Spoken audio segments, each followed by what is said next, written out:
So I have a theory. I would love to hear it. I think it's because he places no pressure on himself whatsoever. And he just goes to have a drive. He's a little bit like an untalented Kimi Räikkönen. Yeah, he's just there for He's shits there and for giggles. a good time.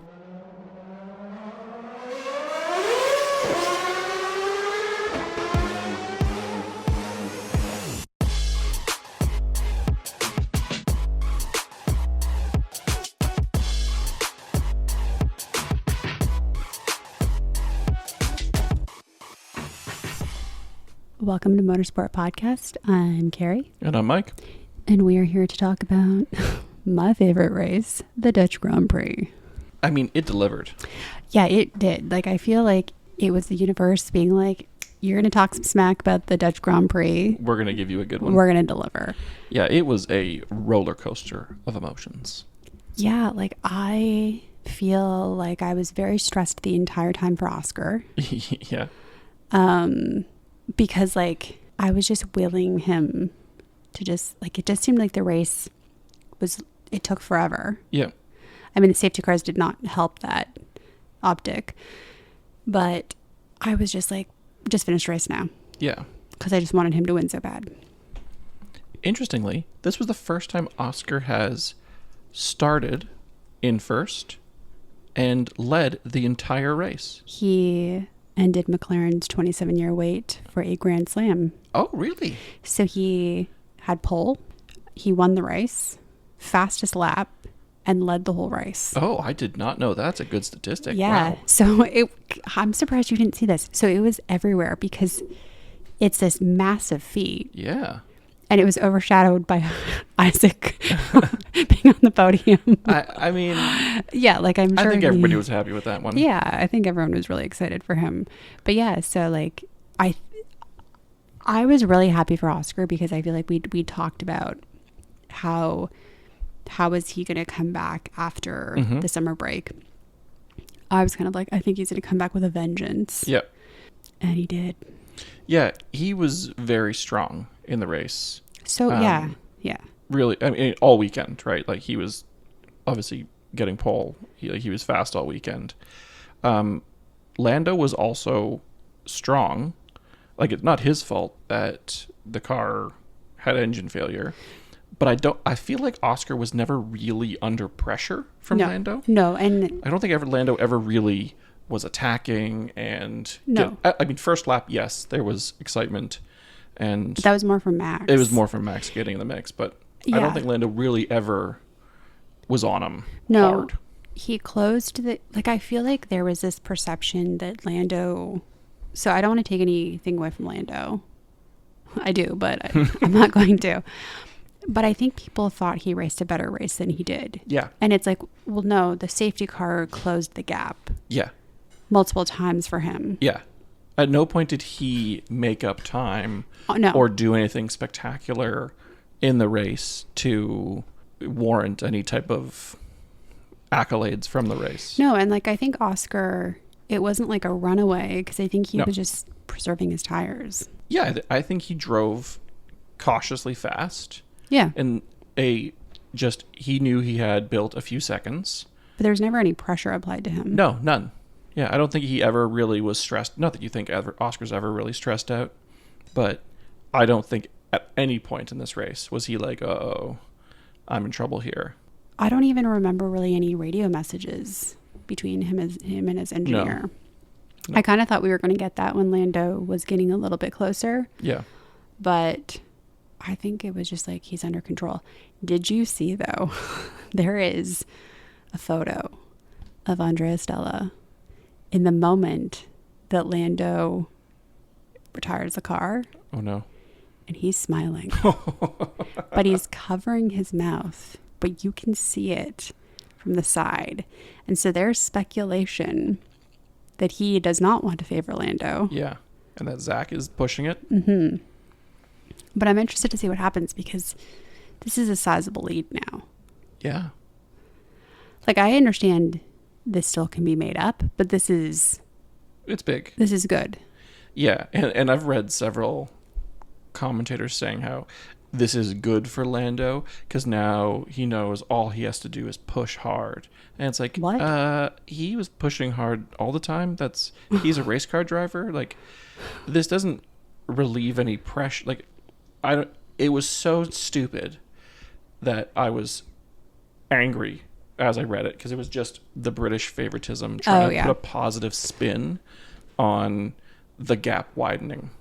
So do we want to talk about how right I was that Lando is basically Nico Rosberg?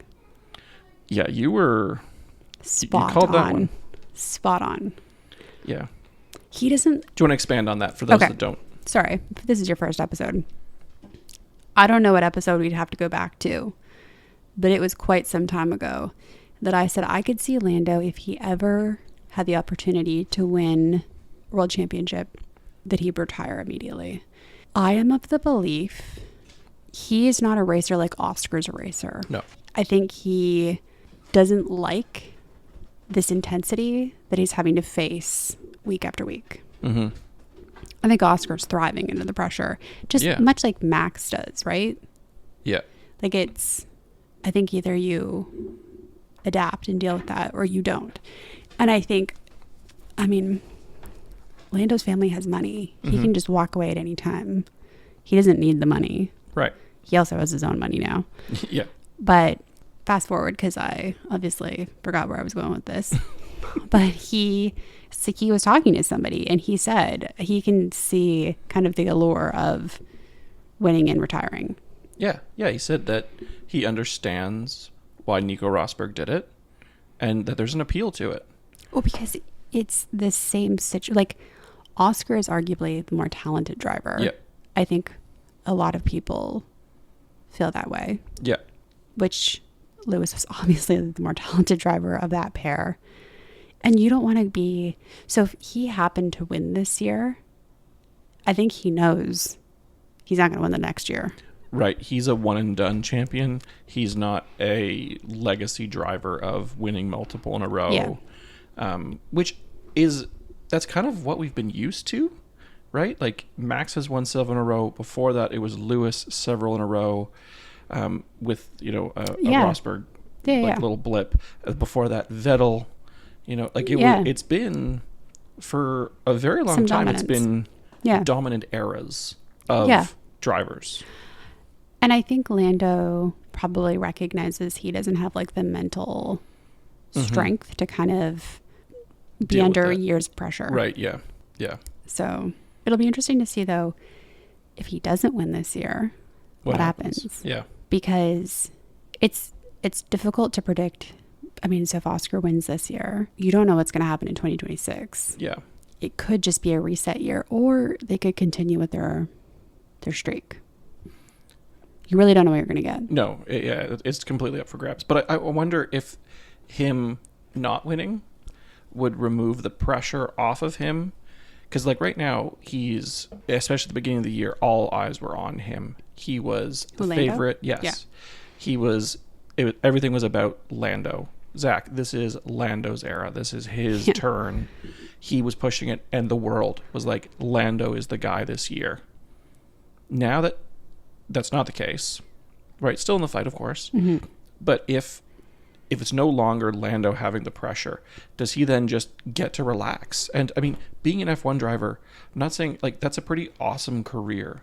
Like, I don't think that's something you just walk away from.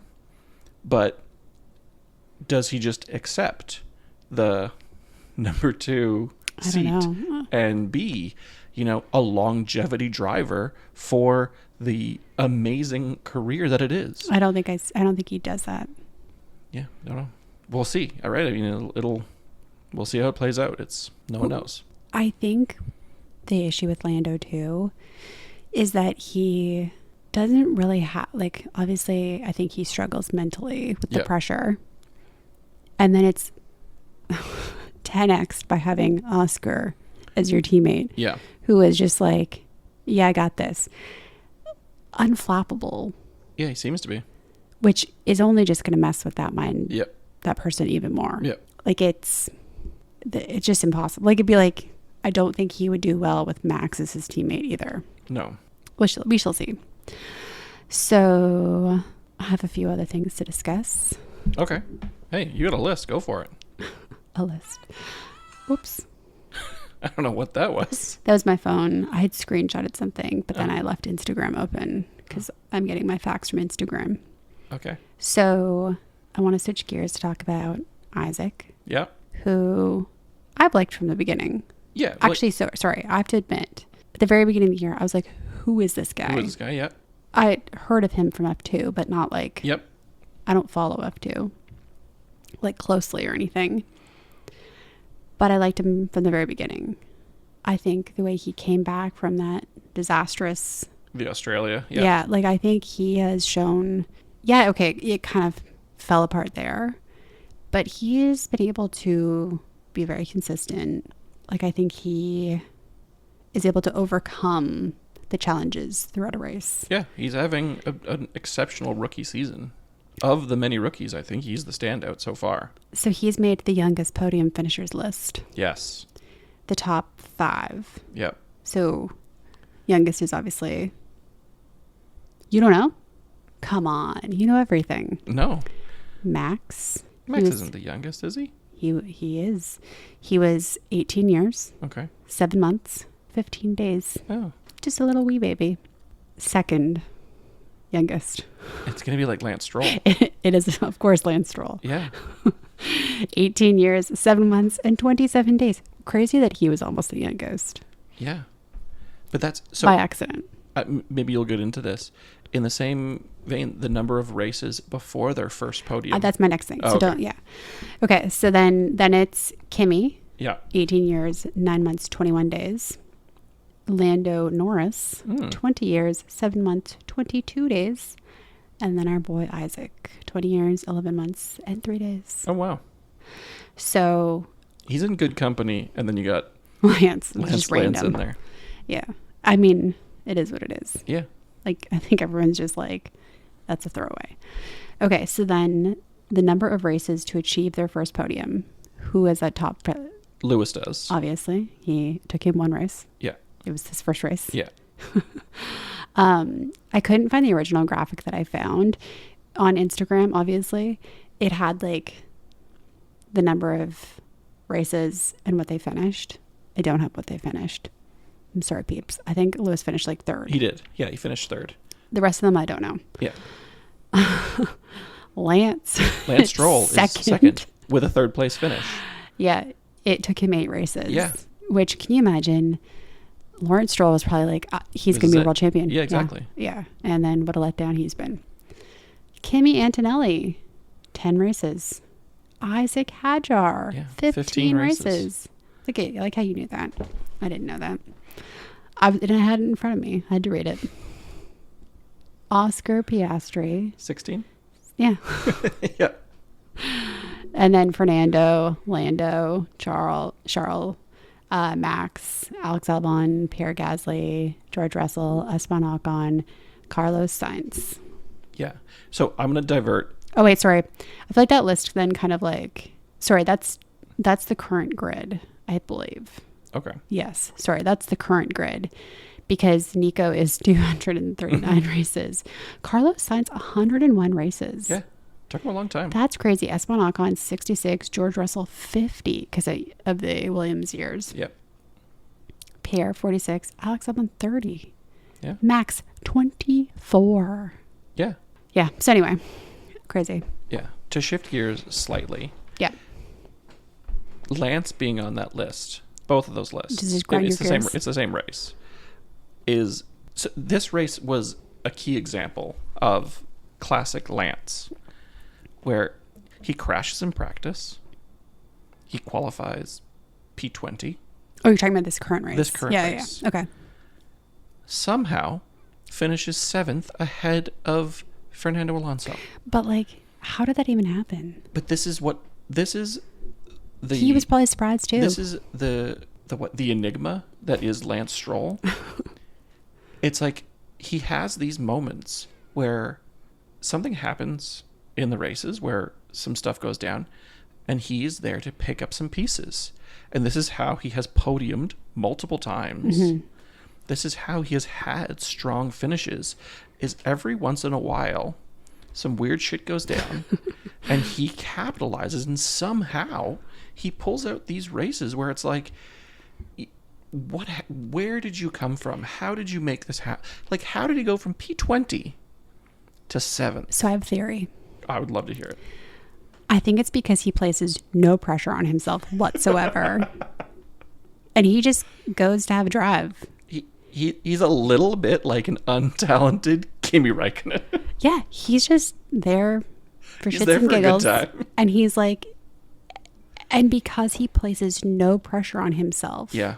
When it falls in front of him, he's like, all right, I'll take it. Yeah. Yeah, sounds good. I'm not going to really fight hard for this, but Yeah. I'll take it if it comes.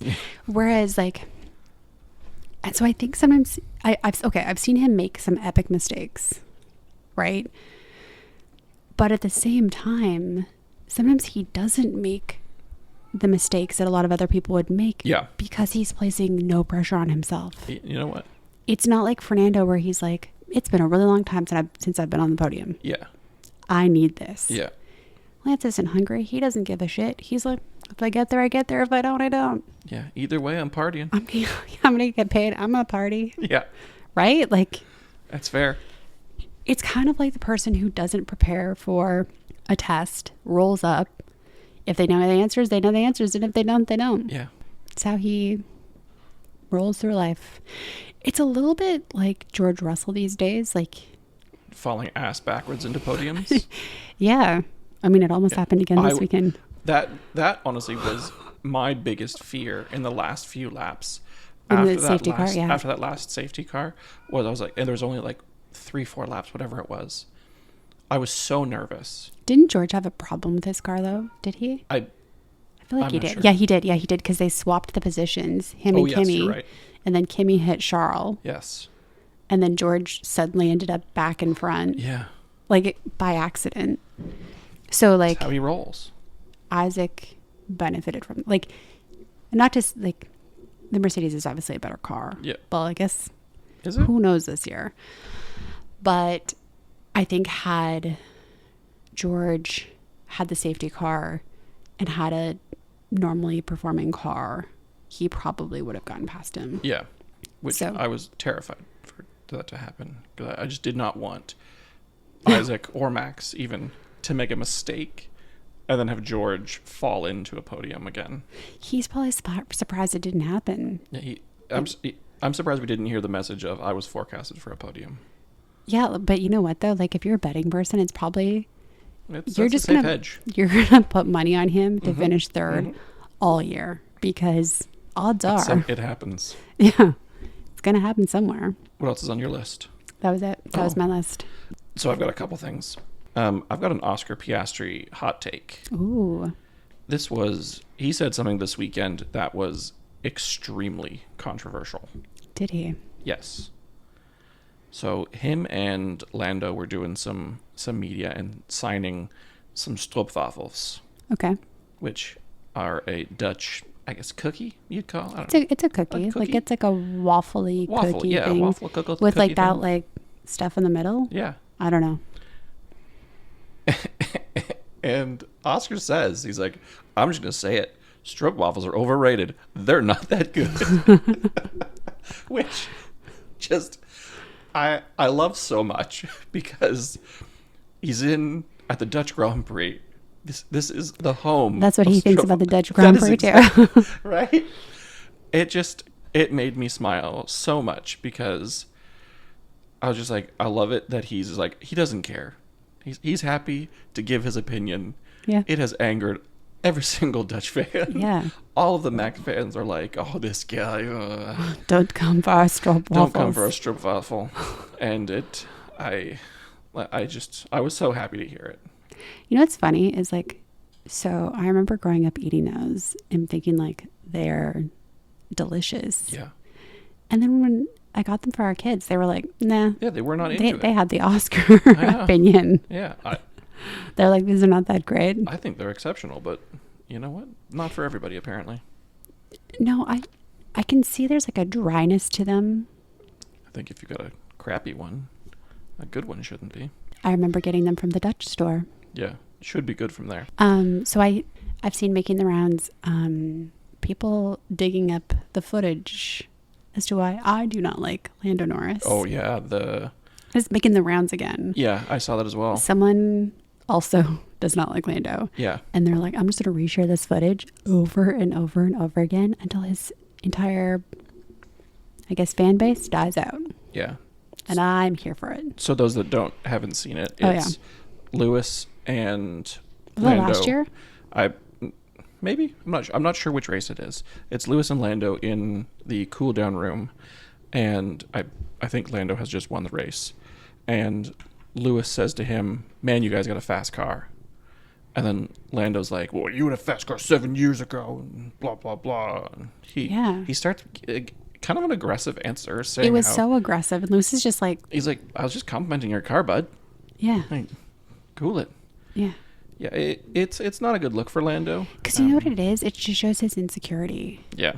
Like it's almost like he interpreted that statement as like the only reason you won the race is because you had a fast car. Right. Like you're not talented. Yeah. And it's like, that's not what he's saying at all. He's paying your team a compliment. Yeah. Yeah. One thing we haven't talked about is Sad Boy, Lando, and Charles. I loved it. Both sitting on a sand dune. It was my favorite. Hand in their hands. I mean, I was sad for Charles because I love Charles. Yeah. I was really heartbroken to see Lewis and Charles go out. Yeah. Like that wrecked my weekend. Yeah, it was an uncharacteristic mistake from Lewis, I would say. It Totally. was odd. Yeah. I guess it just continues to show how uncomfortable he still is in the car. Yeah. That normally a little bit of rain, he'd be at an advantage over everybody, right? He'd be, this is fantastic. Everybody else is going to have a little bit of trouble. I'm going to be able to do more. But, that was... It was not the usual. And then, like, poor Charles getting taken out by Kimi. I know. But did you see that Kimi went to go apologize to Ferrari? See, because Kimi's a nice guy. He's a nice guy, yeah. So I guess he went to go apologize to Charles, and Charles wasn't there. Yeah. And so he spoke with Fred, and, like, Fred was basically like, it's okay. It's kinda. cool, yeah. But, like, what a nice guy. Stand-up guy. Yeah. And, like, it was Kimi's mistake. Like, Charles was on the racing line. And Absolutely, yeah. Yeah. It was just unfortunate, but I did love the sand dunes. Yeah. That was epic. And I will have to say, I was really happy when Lando. You were excited when Lando went out. I was so excited when as soon as he was like, there's smoke in the cockpit, I was like, yes. Because you know what? I think it was more that I wanted a bigger gap between him and Oscar. Right. So that the team would stop with this like prioritizing Lando nonsense. Yeah. Nice for them to actually just be like, okay. Because not that they're going to prioritize Oscar, but maybe they'll make it even. Yeah, well, like, how can you... I mean, I guess they still could. But how can you go with Lando? I don't know. Yeah. Maybe his dad's going to pay them a bonus. I have no idea. Yeah, who knows? Bizarre. Yeah. One thing we should talk about is Carlos v. Liam Lawson. And it's just like one more person that doesn't like Liam Lawson. Yeah, Carlos is not a fan. No, I like how he was like, it's always with this guy. The same guy all the time. Yeah. And it just is. Yeah. And then like when they tell him that he gets the penalty, he's like, "Who? Me? I get the penalty?" Yeah. He's like, "This is the most ridiculous thing I've ever heard." And apparently after the race, he's like, "I need to go talk to the stewards." And he went off and barged off to talk to the stewards. But did it change anything? It did not. No. Yeah. And then afterwards, I guess Liam Lawson said to the media, being like, "I wish he would come talk to me instead of all you guys." He's like, "I didn't get the penalty. He got the penalty." So he's basically being like, it's his fault, not mine. Shut up, Liam Lawson. It's like, it's always you, bud. The sooner he's gone, the better. The better. Yeah. Yeah, well, we'll see. Have you seen the speculation that like Isack is going to get called up to the Red Bull seat? Yeah, I mean, I can't remember who it was, but someone was basically like, was it Nico Rosberg? Potentially? I feel like it's always him or Ralph Schumacher. One of them was like, don't take it. Yeah. Like, don't take it. Yeah. I think, I mean, it's hard because I feel like you can't really say no to that. Like, I feel like it's like if they tell you to move, you're moving. Yeah. But I think that, like, honestly, the best thing for him would be, I don't know how long his contract is, I don't know. but like another year in his current team, and then hopefully he can get, you know, A different seat. A seat somewhere else, like out of the Red Bull family. Right. Yeah, who knows? I did see apparently Helmut Marko apparently has been favoring him and now calls him, I guess, the internet was like, he's the little Prost. And Helmut Marko agreed with that. Didn't he have some like choice words about him after he Yeah, he did. like After fumbled Australia? Yes, he did. He Which is so absolutely did. unfair for like a rookie's first race of the season. Yeah, he talked some shit Yeah. at that time. And now it's like, well, your boy Yuki's not really doing much, exactly, and right? Liam Lawson didn't materialize into anything. No, so now your last chance driver who's been consistent all year, Right? and has your strongest place finish outside of Max. Yeah. Maybe. Oh yeah, that's true. I guess. Yeah. Yeah. Yeah. He's the only other podium that Red Bull family has. We haven't talked about Checo and my boy Valtteri coming back, No, we have not. which could care less about Checo, but very excited for Valtteri's return. Yeah, I know. I'm so excited for it. Yeah. Yeah, I did see that they have signed, what's his name? Oh, sorry. The Indy driver Yes, the Indy driver. as a reserve. Yeah, an American as the reserve. And I have seen that he has signed on to an It wasn't my Logie boy. It's It is in fact not Logan. But he has signed on to an F2 team so that for next year. Oh, so he's going from Indy to F2? Yes, so he can get enough super license points or points to get a super license. So he's in hoping to get a 2027 F1 seat. Gotcha. I wish I could remember his name, but It was a different name. I can't remember his name. Yeah. It's okay. I'll talk about my love for Valtteri. Yeah. I'm very excited for him. I hope the car is good. Like that's I think my only concern. Yeah, who knows? Yeah. And my other concern is that, like, I feel like Checo's going to be trying to prove something. Although he's made some statements about how he doesn't need to prove anything, that the poor performance of the other two drivers has exactly proven everything. He's proven it for him, yeah. Which he's not wrong. No. Right? Yeah. Colton Herta is the guy. I would never have guessed that in a Neither million would years. Yeah, that name completely escaped me. What's his first name? Colton Oh, his name is Colton Herta. Okay, so when you told me that before, I thought that was one name. And I was like, sounds Made up. yeah, I don't even This know. doesn't sound like a real name. Okay, Colton. Yes, okay, that makes sense. Yeah, like I'm pretty excited for 2026. I think it's going to be interesting. Yeah. So, yeah. I do have one final thing Go. that I saw today. Let's hear it. I have not fact checked this. You never fact checked anything. Well, this one's a little bit tougher to fact check. So what I have read is that Italian births, What he read on Instagram. Italian births skyrocketed 9 months after Charles's Monza win last year. So the theory is that all of Italy celebrated Ferrari winning at Monza with some good old-fashioned lovin's. Doesn't that happen after the World Series? It happens. I'm pretty sure it's like a like for all of you Europeans, baseball. Yeah, it happens at various times. Like it happens here when there's power outages for several days. Yeah. Or like hurricanes and stuff. Yeah. Exactly. There's a phenomenon where When they you're can bored. tie back, but apparently a significant spike in births. It's basically 10 months. 10 months after the Monza victory.